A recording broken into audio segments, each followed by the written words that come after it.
ഇന്ന് തയ്യാറാക്കാൻ പോകുന്നത് ചെറുപയർ ഉപയോഗിച്ച് ചോറിനും ചപ്പാത്തിക്കും കൂടെ കഴിക്കാൻ പറ്റിയ ചെറുപയർ കറിയുടെ റെസിപ്പിയാണ്.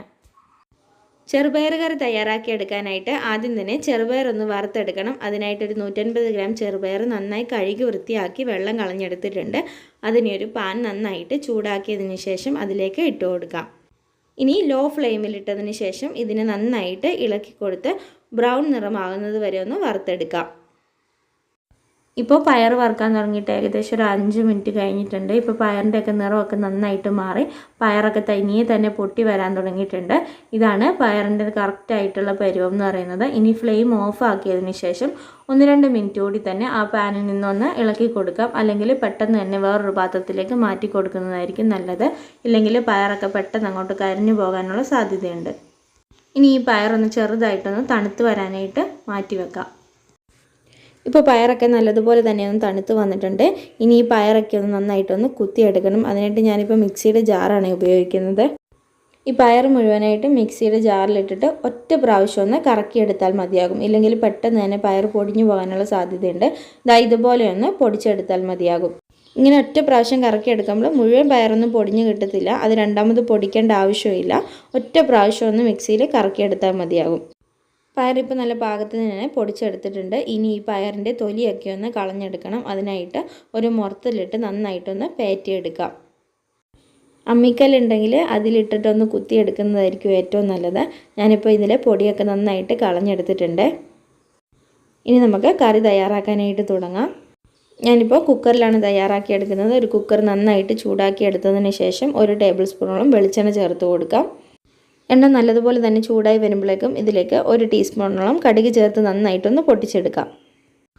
കടുകൊക്കെ ഇപ്പോൾ നന്നായിട്ട് തന്നെ പൊട്ടി തുടങ്ങിയിട്ടുണ്ട്. ഇനി ഇതിലേക്ക് ഒരു മീഡിയം സൈസ് സവാള ഇതുപോലെ കനം കുറച്ച് നീളത്തിൽ മുറിച്ചതും, ഒരു വലിയ തക്കാളി ചെറുതായി മുറിച്ചെടുത്തതും, 4-5 അല്ലി വെളുത്തുള്ളി തൊലി കളഞ്ഞതും, 2 പച്ചമുളകും ഒരൽപ്പം കറിവേപ്പിലയും ചേർത്ത് കൊടുക്കാം.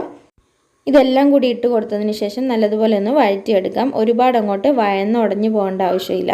ഏകദേശം ഒന്ന് നന്നായിട്ടൊന്ന് വാടി കിട്ടിയാൽ മതിയാകും. ഇപ്പോൾ ഉള്ളിയും തക്കാളിയൊക്കെ നന്നായിട്ട് തന്നെ വഴന്ന് വന്നിട്ടുണ്ട്. ഇനി ഇതിനകത്തേക്ക് ഒരു 1/2 ടീസ്പൂൺ മുളക് പൊടിയും 1 ടീസ്പൂണോളം മഞ്ഞൾപ്പൊടിയും ചേർത്ത് കൊടുക്കാം.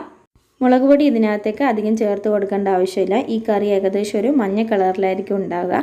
അതുകൊണ്ട് തന്നെ എരിവിനാവശ്യത്തിനുള്ള പച്ചമുളക് മാത്രം ചേർത്ത് കൊടുത്താൽ മതിയാകും.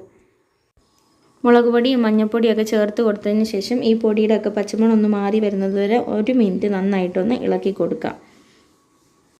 ഇനി ഇതിനകത്തേക്ക് നമ്മൾ നേരത്തെ വറുത്ത് പൊടിച്ച് ചൂളി കളഞ്ഞ് മാറ്റി വെച്ചിരിക്കുന്ന ചെറുപയർ ഇട്ട് കൊടുക്കാം. പയർ ചേർത്ത് കൊടുത്തതിന് ശേഷം വീണ്ടും നല്ലതുപോലെ തന്നെ ഒന്ന് ഇളക്കി യോജിപ്പിച്ചെടുക്കാം.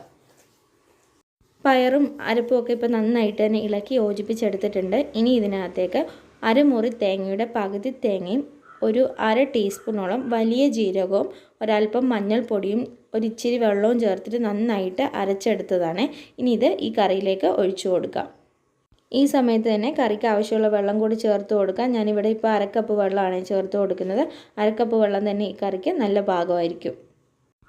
ഇതുവരെയും കറിയിലേക്ക് ഉപ്പ് ചേർത്ത് കൊടുത്തിട്ടില്ല. അതുകൊണ്ട് തന്നെ ഈ സമയത്ത് പാകത്തിനുള്ള ഉപ്പ് കൂടി ചേർത്ത് കൊടുത്തിട്ട് നന്നായിട്ടൊന്ന് ഇളക്കി കൊടുത്തതിന് ശേഷം ചെറുതായിട്ടൊന്ന് തിളയ്ക്കാനായിട്ട് വെയിറ്റ് ചെയ്യാം. ഇതിപ്പോൾ നന്നായിട്ടൊന്ന് തിളച്ച് തുടങ്ങിയിട്ടുണ്ട്. ഇനി കുക്കർ അടച്ചു വെച്ച് ഏകദേശം 3 മുതൽ 4 വിസിൽ വരെ നന്നായിട്ടൊന്ന് ഇതിനെ ഒന്ന് വേവിച്ചെടുക്കാം.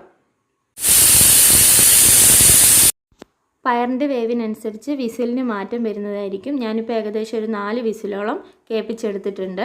ഞാനിപ്പോൾ ഇവിടെ ഫ്ലെയിം ഓഫാക്കി കുക്കറിൻ്റെ മുഴുവനും ആവി പോയിട്ടുണ്ട്. ഇനിയിപ്പോൾ ഇത് നമുക്കൊന്ന് മെല്ലെ തുറന്ന് നോക്കാം. ഇനിയൊരു തവി ഉപയോഗിച്ച് നല്ലതുപോലെ തന്നെ ഇളക്കിയെടുക്കാം. ഇപ്പോൾ പയറൊക്കെ നല്ലതുപോലെ തന്നെ വെന്ത് കിട്ടിയിട്ടുണ്ട്.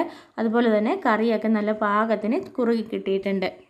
കറിയിൽ ഒരൽപ്പം വെള്ളം കൂടുതലാണെന്ന് തോന്നുന്നുണ്ടെങ്കിൽ 1-2 മിനിറ്റ് വീണ്ടും ഒന്ന് തിളപ്പിച്ചെടുത്താൽ മതിയാകും.